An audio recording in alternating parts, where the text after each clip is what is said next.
சரி கம்பாங்கானில் ஒரு பள்ளி மாணவன் தனது தாயார் காரை வேகமாக ஓட்டிச் சென்றதால் அதை துரத்தி ஓடும் காணொளி சமூக வலைதளங்களில் வைரலாக பரவி வருகிறது. தற்போது இந்த சம்பவம் குறித்து சர்டாங் காவல்துறை விசாரணை நடத்தி வருகிறது. சிறுவனின் பெற்றோரிடம் வாக்குமூலம் பதிவு செய்யப்பட்டுள்ளதாக மாவட்ட காவல்துறை தலைவர் முகமது ஃபாரிட் அகமது தெரிவித்துள்ளார். மேலும் குழந்தை பாதுகாப்பாக உள்ளதாகவும் அவர் உறுதிப்படுத்தினார்.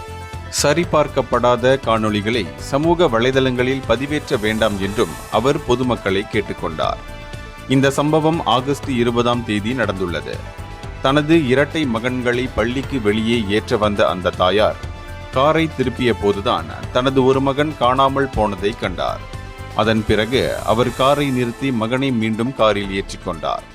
இந்த காணொளி சமூக வலைதளங்களில் எதிர்மறையான விமர்சனங்களை பெற்றதால் அந்த தாயார் காவல்துறையில் புகார் அளித்துள்ளார்.